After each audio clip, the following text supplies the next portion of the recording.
Hi everyone, अस्सलाम वालेकुम। I hope आप सब ठीक होंगे। Welcome back to my channel. और आज हम जा रहे हैं शिवाजी नगर ईद की शॉपिंग के लिए।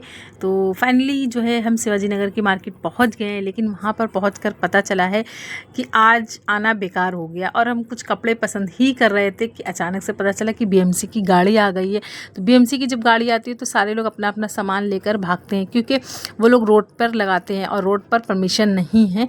और इसलिए क्योंकि ज़्यादातर आप देख सकते हैं कि पूरी पब्लिक इतनी भगदड़ मची हुई है। बहुत सब लोग अपना अपना सामान लेके हटा रहे हैंगे, क्योंकि वो लोग बीएमसी वाला भी अपना काम कर रहे हैं और जो शॉप वाले हैं वो भी अपना बेचारे काम करते हैं, रोज़ी रोटी के लिए है।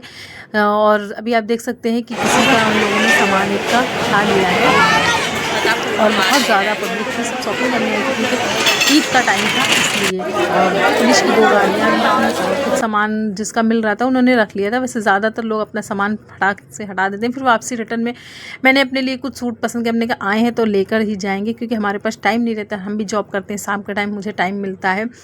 और फिर अभी कुछ सूट मैंने ले लिए हैं, तो आप बताइएगा कि मैंने कौन से 2 सूट लिए हैं। फिर उसके बाद मेरा बेटा जो है वो चाय जो है छान रहा था, वो ट्रिक से मोबाइल में देखते हैं ना बच्चे, उसी तरह से। फिर उसके बाद बहुत थक गए थे, फिर हमने खाना बनाया।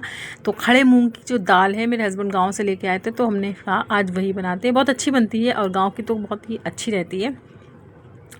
तो उसमें सब जो है मसाले बिल्कुल गोश्त के जैसा ही बनता है। अब अगर गोश्त का मसाला डालेंगे तो बहुत ही अच्छा और बहुत ही टेस्टी भी रहता है खड़े मूंग का दाल। और मुझे बहुत पसंद आता है। मैं गोश्त में नहीं, मैं सिर्फ खाली खड़े मूंग की दाल ही बना रही थी और दाल रोटी चावल बनाया। और फिर उसके बाद जो है अभी मेरे हस्बैंड तो बाहर गए हुए हैं, मैं और मतलब मेरा बेटा, हम दोनों लोग ही हैं। लेकिन हम दोनों लोग अपने लिए भी खाना एक टाइम बनाते हैं, क्योंकि मैं अकेले जब रहती थी तो मैं खाना नहीं बनाती थी, कुछ भी बना के खा लेते थे। एक टाइम बनाते थे, 2 टाइम। अभी बेटा है तो साथ में मिल के ही बनाते भी। आप देख सकते हैं खड़े मूँग की दाल हमने भिगो के रख दिए थे, वो अच्छे से वॉश करा था और बहुत अच्छे बनते हैं, एकदम टेस्टी, पूरा गल जाता है, बहुत मज़ा आता है उसको खाने में।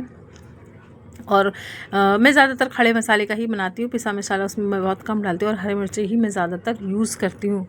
फिर उसके बाद जो है मॉर्निंग में फ्राइडे था, तो आप सबको जुमा मुबारक हो। तो आज हमने सोचा इसकी अपने स्किन की भी केयर करनी चाहिए, क्योंकि लेडीज़ जो है वो घर का काम करती हैं, सबका केयर करती हैं, बट अपनी स्किन का ध्यान नहीं रखती हैं। और ज़्यादातर बहुत से लोग प्रोडक्ट्स यूज़ करते हैं, वो भी बहुत हार्मफुल होते हैं, नहीं यूज़ करना चाहिए। आप ज़्यादातर हो सके तो आप घर का ही होम रेमेडीज़ यूज़ करिए। उसमें मैंने जो बेसन लिया है 1 चम्मच और 1 चम्मच मैंने आटा लिया हुआ है। और इसमें आलू हल्दी खड़ी जो घर में पीसी हुई थी, मेरे पास खड़ी हल्दी थी तो मैंने उसको ग्राइंड कर लिया था, तो मैंने वो वाली यूज़ की है, वो भी बहुत अच्छी रहती है। और उसके बाद आलू का जूस, उसको मैंने वो लिया है, नींबू भी लिया है। आप इन सबको मिक्स करके अच्छे से आप अपनी स्किन पर लगाएंगे तो बहुत अच्छा रहेगा। इससे आपकी जो है टैनिंग है और जो कालापन होता है वो सब दूर होता है। तो मतलब इंसान लेडीज़ को अपनी केयर भी ज़रूरी है करना, क्योंकि लेडीज़ अपना केयर तो करती नहीं है, बाकी तो वो सब का केयर करती हैं। तो इसलिए आप जो है आपकी भी जो स्किन है वो भी चमकदार होगी और बहुत अच्छी हो जाएगी। तो आप कई तरह से भी आप उसमें नींबू है, शहद है, मिला के भी यूज़ कर सकते हैं। 15 मिनट गुनगुने पानी से धो ले तो उससे में आपके जो दाग धब्बे होते हैं वो भी जो है दूर होते हैं। और बहुत सारी ऐसी होम रेमेडीज़ रहती है जो आप यूज़ करके अपनी केयर कर सकते हैं अच्छे से। तो अभी मैंने अपनी घर पे ही होम रेमेडीज़ बना ली। आज फ्राइडे था तो ज़्यादा काम नहीं था, हमने कहा कि आज मैं अपनी फेस और हैंड्स को अच्छे से मसाज करूँगी और अच्छे से उसको यूज़ करूँगी अपनी स्किन पर, जिससे कि बकरा ईद आने वाला है ना, तो अपनी स्किन भी ज़रूरी है। तो फिर मैंने अपने हाथ पे उसको लगा के देख रहे थे तो अच्छा रिज़ल्ट आया था। मैंने पूरा फटाफट नहीं कर पाई थी क्योंकि बेटा उसमें बीच में मुझे कुछ काम दे दिया था, तो इसलिए तो मैंने इसको हाथ पे ही लगाया हुआ था। अभी उस पर ही स्क्रबिंग जैसा कर रहे थे। और स्क्रबिंग करने के बाद आप उसको थोड़ा टाइम के लिए छोड़ दीजिए, फिर उसके बाद आप उसको ठंडे पानी से वॉश कर लीजिए। तो बहुत अच्छा, मतलब इंसान गोरा तो नहीं होता, लेकिन जो आपके फेस पे डर्ट्स है या फिर आपके दाग धब्बे वो सब क्लीन हो जाते हैं। ऐसा आज तक गोरा होने वाली कोई क्रीम तो बनी नहीं है, ये इंसान का वहम है। फिर उसके बाद फ्राइडे था, अल्हम्दुलिल्लाह फिर मैंने नमाज़ पढ़ी। और फिर हर फ्राइडे को मैं सूरह कहफ ज़रूर पढ़ती हूँ और सूरह कहफ पढ़ना भी चाहिए। इससे जो है सूर्य कैफ जो है आपकी हर मतलब आज फ्राइडे आप पढ़ेंगे तो अगले हफ्ते तक की वो आपको अपने हिफ्ज़ मान में रखता है। और आप जिस मकसद से पढ़ना चाहे, रिस्क में बरकत के लिए, खैर बरकत के लिए भी आप पढ़ सकते हैं। सूर्य कैफ ज़रूरी रहता है, जुमे को पढ़ना, नमाज के बाद आप पढ़ सकते हैं। और कारोबार के लिए भी पढ़ सकते हैं। अब जिस मतलब मकसद से पढ़ना चाहे पढ़ सकते हैं। सूर्य यासीन फिर पढ़े मैंने, फिर सूर्य यासीन पढ़ी। सूर्य यासीन के बारे में तो सबको पता है कि सूर्य यासीन जो है कुरान का दिल है। फिर मैंने दुआ मांगी क्योंकि फिर मुझे मेरी 2 बजे की क्लास थी, मुझे अपनी क्लास भी जाना था। अल्हम्दुलिल्लाह मैं वैसे भी 5 वक्त की नमाज़ पढ़ती हूँ। फिर उसके बाद जो है नमाज़ पढ़ने के बाद फिर मैं अपनी क्लास गई। तो फिर मेरा मन था, मेरा बेटा भी था, तो हम लोग ने कहा चलो आइसक्रीम खाते हैं। तो डोडो हमारा पीछा है, वो कभी नहीं छोड़ता है, तो वो भी हम लोग खा रहे थे। तो उसको भी वो देख रहा था, तो फिर उसको भी खिलाया भी। आप देख सकते हैं कि वो किस तरह से आइसक्रीम खा रहा है, मतलब इतने अच्छे से वो भी खा रहा पूरा, जैसे हम लोग इंसान लोग खाते हैं उसी तरह से डोडो भी आइसक्रीम खा रहा था। और वो हमेशा मतलब हम आएंगे क्लास, जैसे ही हमने गेट खोला वो मेरे पास आके बैठ जाता। मैंने उसको अभी आज तक कभी कुछ खिलाया नहीं, लेकिन पता नहीं कि उसको मुझसे बहुत ही ज़्यादा अटैचमेंट है, ऐसा मुझे लगता है। फिर उसके बाद जो है शाम को हम जो है PMG गए थे और वहाँ से हम लेकर आए थे इडली और डोसे का बेस लेकर आए थे। मैं पहली बार बनाने जा रही हूँ इडली और डोसे का बेस। रेडीमेड मिल गया था मुंबई में। एक ये अच्छा रहता है कि रेडीमेड मिल गया था, सिर्फ कुछ नहीं करना था, आपको अपने स्वाद अनुसार नमक इसमें ऐड करना था। उसके बाद जो है फिर आप बना सकते हैं। तो फिर मैं लेके आई थी, मैंने कहा चलो, अभी उन्होंने बोला था कि इसको फ्रीज, मैंने सोचा सुबह बनाएंगे, लेकिन फिर मैंने कहा फ्रीज तो है नहीं, रखेंगे नहीं, फिर ये ख़राब हो जाएगा। तो इसलिए फिर मैंने शाम को ही बनाया, खाना नहीं बनाया था। तो मैंने इडली और डोसा ही बनाया था। तो नीचे मेरे यहाँ भाभी रहती है, उनके यहाँ इडली बनाने वाला वो था। तो फिर हमने कहा चलो आज इडली भी बना के देखते हैं। तो फिर उसमें मैं अच्छे से ऑयल लगा रही थी, अभी आप देख सकते हैं।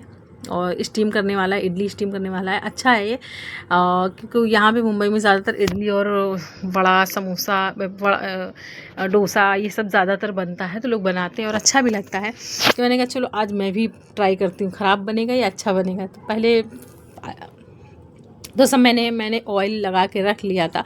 फिर इसमें जो बेस था वो एक चम्मच मैंने उसमें भर के डाल दिया है। फिर उसको अभी आप देख सकते हैं कि एक स्टेप बाय स्टेप मैंने सब में एक चम्मच लगाया। और मैं पहली बार बना रही थी, मैं बहुत खुश भी थी और एक्साइटमेंट भी थी और डर भी लग रहा था कि ख़राब ना हो जाए कहीं, और अगर ख़राब हो गए तो सारी मेहनत पे पानी फिर जाएगा। लेकिन अल्लाह का शुक्र था, बहुत अच्छा बन गया था, ख़राब तो बिल्कुल भी नहीं हुआ था। ये तो फर्स्ट एक्सपीरियंस था, तो थोड़ा बहुत तो इंसान से गलती होती है, पर कोई नहीं, गलती से ही तो इंसान सीखता है ना। तो मुझसे भी कुछ गलती हुई है, तो मैं उससे भी कुछ आगे सीखूँगी। नेक्स्ट फिर दोबारा अगर कभी मैं बनाऊँगी तो मुझे आइडिया रहेगा ना। और मेरे पास आइडिया भी नहीं था पहली बार कि चलो ये स्टीम वाला इडली स्टीम वाला मुझे मिल भी गया भाभी के पास से, नहीं तो मैं सोची कैसे बनाऊँगी, दिमाग लगाती हुई किसी ना किसी तरह से तो बनाती। लेकिन ये कि अच्छा था इडली स्टीम करने वाले से, बहुत अच्छा। इसमें 3 लेयर थी, सब में 4 थे, और जो सबसे ऊपर वाला उसमें 5 लेयर थे, अभी आप देख सकते हैं। और अच्छा सा पूरा कंटेनर जैसा है। अब उसको भर के अच्छे से बंद कर देंगे। पानी इसमें आप 1 मग्घा भर के डाल सकते हैं, जिससे कि स्टीम होके अच्छे से वो बन जाएगा। अभी आप देख सकते हैं मैंने सारे में इडली का बेस डाल दिया है। और हमारी जो है थोड़ा थोड़ा डर भी लग रहा था, गड़बड़। एक और हस्बैंड नहीं थे, मैं और मेरा बेटा ही। तो तुमने कहा आज इडली और यही बनाएंगे, जो होगा देखा जाएगा, अल्लाह के सारे छोड़ दिया था। जो होगा अच्छा ही होगा, ख़राब बनेगा या अच्छा बनेगा। फिर उसके बाद मैंने सोचा था कि अभी अचानक से मतलब अचानक से बना रहे थे, कोइंसिडेंट। लेकिन फिर हमने कहा चलो टमाटर की चटनी और मिर्ची की चटनी बना के उसी के साथ खाएंगे, वरना तो वो नारियल की चटनी सांभर के साथ बनाया जाता। मेरा कोई इतना इरादा नहीं था कि मैं उस तरह से ही बनाऊँगी, तो मैंने सिर्फ चटनी बना के उसी के साथ खा लेंगे। फिर उसके बाद मैं फाइनली जो है डोसा भी बना रही थी। अभी आप देख सकते हैं कि 1-2 डोसा मेरा जो है वो ख़राब हुआ था, बाकी सारे डोसे बहुत अच्छे बन रहे थे। फाइनली बन गए थे डोसा भी। पहले जब लॉकडाउन के टाइम पे हम डोसा, मेरे हस्बैंड और हम दोनों मिलके बनाते थे, तो एक बार बन नहीं रहा था शायद, तो मेरे हस्बैंड मुझे एक थप्पड़ मारी था। उसके बाद से मैंने आज तक कभी भी डोसा नहीं बनाया। मतलब बाहर से रेडीमेड मंगा के खा लेते थे, लेकिन घर पे नहीं बनाते थे। लेकिन लॉकडाउन के टाइम पे मैं घर पे ही, हम और हस्बैंड बनाते थे, घर पे ही रहते थे, तो चलो कुछ नया बनाते हैं। लेकिन आज मैंने कहा वही, जब भी डोसा में आज बनाया तो मुझे याद है कि मेरे हस्बैंड ने मुझे एक थप्पड़ मारा था गुस्से में, क्योंकि वो डोसा बन ही नहीं रहा था बिल्कुल भी, उनका मूड ही ऑफ हो गया था। तब से मैंने आज तक कान पकड़ के मैं डोसा नहीं बना। फिर फाइनली हमारा डोसा भी सही बना था, और अल्लाह का शुक्र है, अल्हम्दुलिल्लाह। मेरी इडली भी बहुत अच्छी बनी थी, एकदम सॉफ्ट थी। खोलने में मतलब खुल नहीं रहा था, बहुत ज़्यादा टाइट हो गया था। अभी आप देख सकते हैं कि एकदम अच्छे से बन गया है, एकदम सॉफ्ट था। मुझे तो मतलब मैं भी बड़ी खुश थी, अंदर से बहुत एक्साइटमेंट थी, क्योंकि कभी भी कोई काम पहली बार करो और वो अच्छा हो जाए ना, तो दिल को बहुत खुशी होती है। और मुझे तो बहुत खुशी, और मैं कुछ नया हर चीज़ ट्राई ज़रूर करती हूँ, चाहे वो खाने से रिलेटेड हो या बनाना हो, कुछ भी हो, मैं ट्राई ज़रूर करती हूँ। अल्हम्दुलिल्लाह अभी आप देख सकते हैं कि मेरी इडली फाइनली तैयार हो गई और ईज़िली निकल भी जा रही है, इसमें ज़्यादा मेहनत करनी भी नहीं पड़ रही है। अभी आप देख सकते हैं। फिर बहुत अच्छी मतलब बन गई थी, खुशी मैं अंदर ही अंदर अल्लाह का शुक्र अदा करके, चलो अच्छा हुआ, अल्लाह का शुक्र है बन गई। और एकदम स्पंजी बनी हुई थी जैसी बनती है। अभी कोई नहीं, नेक्स्ट फिर से ट्राई करेंगे, आपके थोड़ा और अच्छे से प्रिपरेशन करेंगे, आपकी सांभर है और नारियल की चटनी ज़रूर बनाएंगे, तो पूरा अच्छा रहेगा। और एक ये था कि मॉर्निंग में मेरे हस्बैंड जब 5 दिन के बाद आए ना, तो वो भी डोसा लेकर आए हुए थे। तो मैंने उनको बताया कि मैंने रात में इडली और डोसा दोनों बनाया था, और हम लोग ने खाना नहीं बनाया था, दोनों लोग और दोनों लोग ने वही इडली और डोसा ही खाया है। और अच्छा रहता है इडली डोसा, ये मतलब इसमें ऑयल रहता नहीं है, पेट भी भर जाता है और आपकी बॉडी को भी नुकसान नहीं करता है। और मुंबई में ज़्यादातर लोग इसी को ही खाते हैं, और ये एक अच्छा भी रहता है। और मुझे भी पता है, मैंने कभी कानपुर में कभी इडली नहीं खाया था, लेकिन मुंबई में आके मैंने इडली खाया है। फिर अल्हम्दुलिल्लाह अल्लाह का शुक्र है, फिर हम और दोनों माँ बेटे ने खाया, दोनों ने, हमने भी और मेरे बेटे ने भी खाया, और उसको भी बहुत अच्छा है, कह रहा मम्मा बहुत अच्छा बना है। तो हमने कहा भैया इसी कोशिश पूरी 100% दी है, अल्लाह का शुक्र अच्छा बन के उसने खाया भी बहुत। फिर रात में भी उठ के हम दोनों लोगों ने खाया 11-12 बजे, क्योंकि जल्दी खा लिया था ना, इसलिए। तो मेरा बेटा खा रहा था, अल्लाह का शुक्र है, कह रहा था मम्मा बहुत ही अच्छा बना हुआ है, बहुत अच्छा बना हुआ है। और फिर उसके बाद मेरे हस्बैंड 5 दिन के बाद अहमदाबाद से आए हैं, तो मेरे लिए वो बाहर से जब भी आते हैं वो मेरे लिए मिठाई लेकर आते, क्योंकि उन्हें पता है कि मुझे मिठाई ज़्यादा पसंद है। तो वो लेकर आए थे मेरे लिए पाइन एप्पल का हलवा। अहमदाबाद में मंसूरी शॉप है उनकी, तो वहाँ पे हर तरह के आपको हलवा मिल जाते हैं, तो वो मेरे लिए ज़रूर लाते हैं। आपको मेरा वीडियो कैसा लगा हो तो प्लीज़ मेरे वीडियो को लाइक करें, मेरे चैनल को सब्सक्राइब करें, और एक प्यारा सा अच्छा से कमेंट्स करें। और अगर आप मेरे चैनल पर पहली बार आए तो प्लीज़ कमेंट्स और सब्सक्राइब किए बिना मत जाइएगा। और ये हलवा वाकई में बहुत ही ज़्यादा टेस्टी था। इसमें जो है, अभी मैं उसकी अनबॉक्सिंग कर रही हूँ, और क्योंकि वो अच्छे से पैक करके देते, वो रात में मेरे हस्बैंड लेके आए थे, और वो सुबह जो है यहाँ पे ले आए थे। तो मैंने उसको ओपन करके देखा तो बहुत अच्छा, उसमें पूरा काजू बादाम ही पड़ा हुआ था और बहुत अच्छा लग रहा था। मैंने खाया था ये तो खोलने का दिखा रहे हैं, अभी आप देख रहे हैं, देखने में ही अच्छा लग रहा है। तो सोचिए, पहली बार मैंने भी पाइनएप्पल का हलवा खाया, क्योंकि मेरे हस्बैंड हर जगह जाते हैं तो वहाँ से कुछ ना कुछ मेरे लिए खाने का ज़रूर लेके आते हैं। अल्लाह का शुक्र है, और बाय बाय।